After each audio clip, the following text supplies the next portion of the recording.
गजा में cease fire के बाद जहां इसराइल पर अभी भी हमले के आरोप लग रहे हैं, तो वहीं अब एक नई घटना ने सबको हैरान और परेशान कर दिया है। दरअसल प्रेस टीवी की एक रिपोर्ट की माने तो कब्जे वाले वेस्ट बैंक में एक बार फिर हिंसा भड़क उठी है। रिपोर्ट्स के मुताबिक इस्राएली सेटलर्स ने कब्जे वाले वेस्ट बैंक के मुखमास शहर के पास फिलिस्तीनी खिल्लत अल सिद्रा समुदाय में आग लगा दी है। यह पहला मामला नहीं है। इससे पहले रमल्ला के पूर्व में स्थित अल मुघय्यर गांव में शुक्रवार देर रात अवैध इस्राएली सेटलर्स ने हमला कर दिया था। करीब 50 से ज्यादा सेटलर्स मोहम्मद अबू अलिया नाम के एक फिलिस्तीनी निवासी के घर में घुस गए। हमलावरों ने उनके घर के दरवाजे तोड़े, गैरेज के गेट तोड़ दिए और फिर उनके रिश्तेदारों की 4 गाड़ियों में आग भी लगा दी। मोहम्मद अबू अलिया ने बताया कि उन्होंने तुरंत गांव के युवाओं को सूचना भेजी। सूचना मिलते ही गांव के युवक मौके पर पहुंचे और किसी तरह इन सेटलर्स को पीछे हटाकर उस पास के सेटलमेंट की ओर धकेल दिया, जो अल मुघय्यर के ही कब्जाए गए इलाके पर बनाया गया है।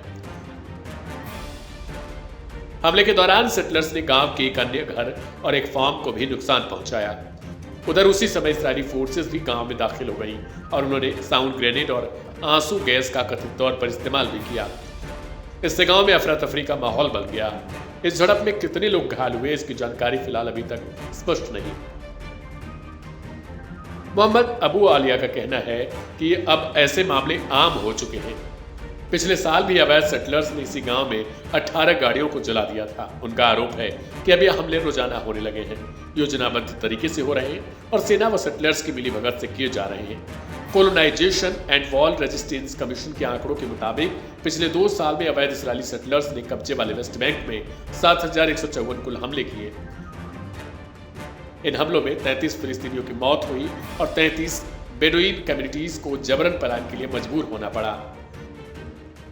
गजा पर हमले शुरू होने के बाद से वेस्ट बैंक में हालात और खराब हो गए हैं।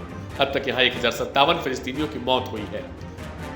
10,300 से ज्यादा लोग घायल हुए हैं और 20,000 से अधिक लोगों को गिरफ्तार किया जा चुका। इनमें 1600 बच्चे भी शामिल हैं। फिलिस्तीनियों का कहना है कि यह सिर्फ हिंसा नहीं बल्कि पूरी कम्युनिटी को मिटाने, गांव को खाली कराने और जमीन पर कब्जा मजबूत करने की एक साजिश है। इसी बीच इंटरनेशनल कोर्ट ऑफ जस्टिस ने जुलाई महीने में अपनी राय देते हुए कहा था कि वेस्ट बैंक और ईस्ट जेरूसलम में इसराइल का कब्जा अवैध है और सभी सेटलमेंट्स को खाली किया जाना चाहिए।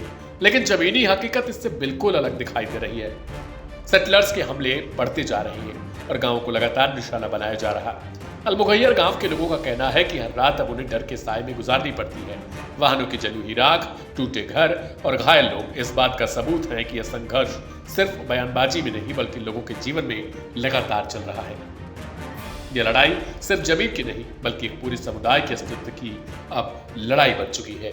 गौरतलब है कि हाल ही में हमास और इसराइल के बीच एक समझौता हुआ था, जिसके मुताबिक दोनों पक्ष सीज फायर पर राजी हुए और कैदियों और बंधकों की रिहाई के लिए भी दोनों मान गए थे। हालांकि इसके बाद से भी इसराइल पर आरोप लगे कि वो गजा के अलग अलग इलाकों में हमले करते रहा है।